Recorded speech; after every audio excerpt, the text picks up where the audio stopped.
Interactuamos, opinamos y también entrevistamos. ¿Hay alguien en línea? En línea está Marcelo Koenig, es diputado nacional, secretario general en Descamisados y profesor universitario, y para mí, como siempre, es un placer saludarlo. Buenas tardes, Marcelo. Daniel Cholaquian desde AM530. ¿Cómo estás? ¿Qué tal, Daniel? ¿Cómo te va? Bien, gracias por atendernos. Por favor. Marcelo, venís escribiendo, hablando, te he escuchado en entrevistas, te he leído en las redes sociales sobre la decisión de Horacio Rodríguez Larreta de no acatar el DNU de Alberto Fernández, en particular, explícitamente, diría yo, en lo que respecta a las clases presenciales. Pero por otro lado, y traigo a cuento esto que hoy se le reclamó al gobierno de Buenos Aires, tampoco aplicando los controles necesarios para el cumplimiento de las medidas de restricción de circulación, ¿no? Me parece que ahí hay otro tema que no estamos hablando. Efectivamente, yo creo que ellos han elegido, probablemente en base a un focus group o alguna investigación de marketing, que si ellos decían lo que realmente quieren decir, que es que, como dijo nuestro presidente que había hablado con Macri, y Macri le dijo con todas las letras que se mueran los que tienen que morirse, y entonces si ellos salen a decir eso van a perder votos, y como están en campaña lo que tratan de hacer es justificar esa mirada irresponsable, esa mirada criminal, planteándolo solamente en torno al eje de la educación, si los chicos tienen que tener presencial, si no, porque ni siquiera estamos hablando de si tienen clase o no tienen clase, porque mis hijos que van a escuela pública siguen teniendo clase aunque no sea presencial. Así que evidentemente ellos quieren instalar ese eje y tienen una capacidad enorme de instalación de subjetividad a su disposición, ¿verdad? Con los oligopolios mediáticos. Interesante esto, ¿no? Como de que vos mencionás, que tiene que ver con su capacidad de construir instalación de subjetividad, porque yo decía al principio del programa que hay datos absolutamente oficiales, pertinentes, que indicarían, solo tomo los últimos 15 años, pero podría tomar más, que si hay alguien que no se interesó por la educación fueron los distintos gobiernos neoliberales, e incluyo en estos gobiernos neoliberales al menemismo cabalismo, digo, que hicieron la transferencia de la educación de nación a las provincias y luego la casi municipalización, más la alianza con Juan José Liach como ministro de Educación, y por supuesto el macrismo en su faceta municipal tanto como en su faceta nacional, ¿no? Entonces, ¿qué discusión tenemos sobre a quién le importa la educación?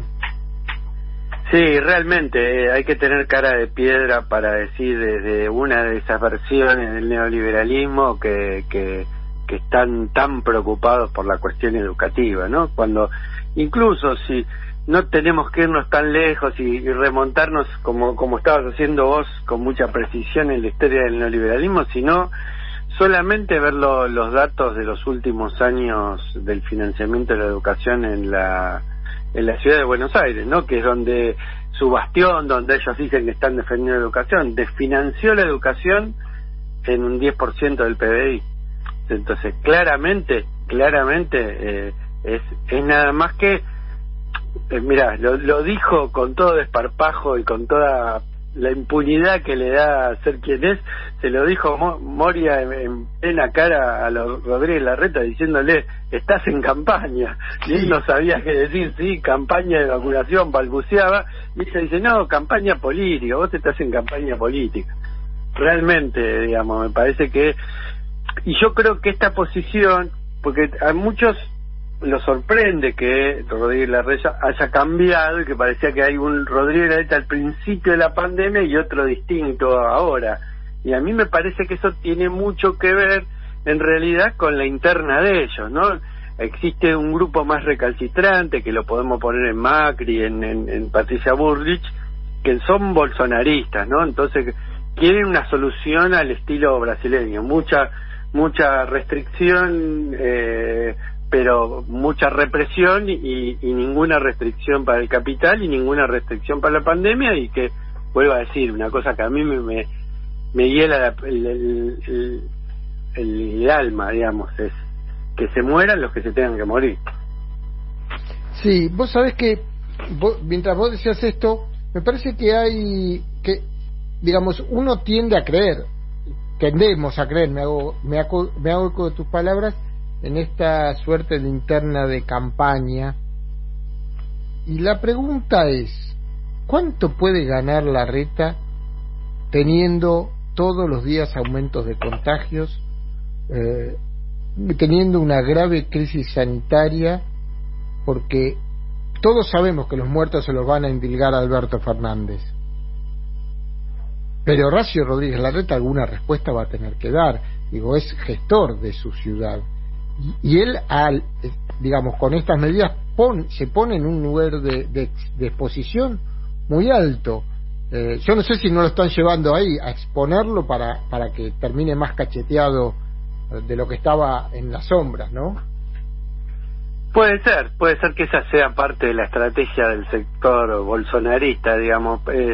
Yo creo que de alguna manera, objetivamente, él cede frente a esa interna, porque esa interna se recuesta sobre su núcleo duro, ¿no? El núcleo duro de Cambiemos es una derecha rabiosa, odiadores, que todo lo que venga por parte del peronismo, de Alberto, de Cristina, de donde sea, lo va a rechazar, lo va a odiar. Si nosotros mañana queremos que se guarden todo, tendremos que decir que hay libre circulación y que no hay ningún problema y que no hay pandemia, entonces van a salir a decir que hay pandemia.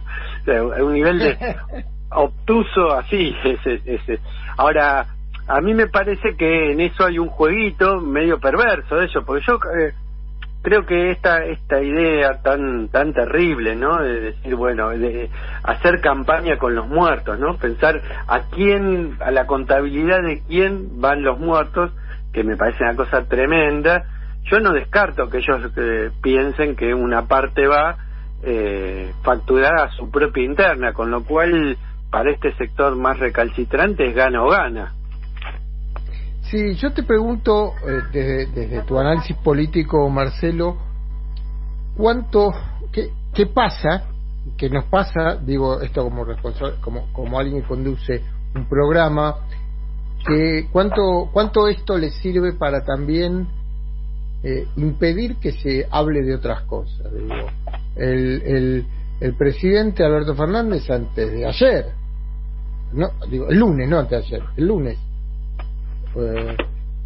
anunció un plan de construcción, de ayuda para construcción y refracción de viviendas muy importante, 87.000 préstamos a tasa cero. Después, ese mismo momento, en el mismo acto, anunciaba la promulgación, el decreto reglamentario de la modificación del impuesto a ganancias, que va a implicar 44.000 millones de pesos que de algún modo van a hacer un auxilio fiscal hacia los bolsillos de los sectores trabajadores a través del descuento del impuesto a las ganancias. Y estamos hablando de grandes sumas de dinero, de grandes proyectos que van de algún modo a satisfacer los sectores medios y medios bajos, y sin embargo seguimos hablando de si hay clases presenciales o no en la ciudad de Buenos Aires. Y me parece algo también preocupante desde nuestro lugar de no hablar de esas cosas, ¿no? Sí, es así, ¿no? Digamos, yo estoy convencido que nuestro pueblo nos votó para que reconstruyamos la Argentina productiva y solidaria, y eso tiene que ser nuestro principal desvelo, es lo que nos preocupa a los ministros, pero no dejamos de estar en el marco de una pandemia. Entonces, y lo que no podemos hacer es pensar que la pandemia ya fue. Y después, no, claro.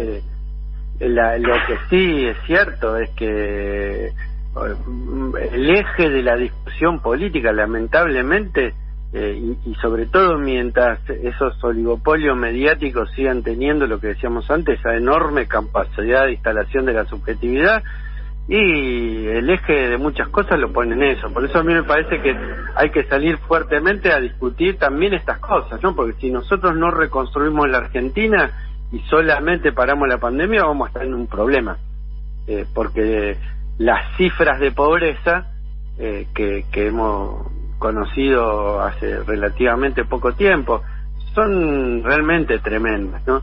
Digamos, es una enorme deuda de la democracia misma, ya no digo de este gobierno, porque pensar que a este gobierno que prácticamente siempre gobernó en pandemia se le puede achacar esto, ni siquiera tampoco a los 4 años de macrismo, donde aumentaron sideralmente esa cifra, pero me parece que hay ahí una cosa que discutir y que pensar y que cambiar el eje del debate, digamos, para que eso esté realmente en el centro del debate. Es decir, la reconstrucción de la Argentina es nuestra tarea histórica, esta tarea de la etapa.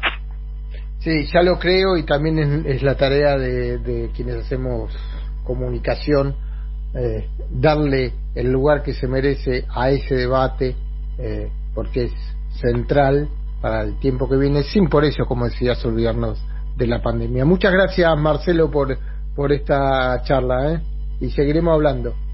Muchas gracias, Daniel, por la entrevista, y un abrazo grande para todos las y los oyentes de la querida AM530. Un abrazo.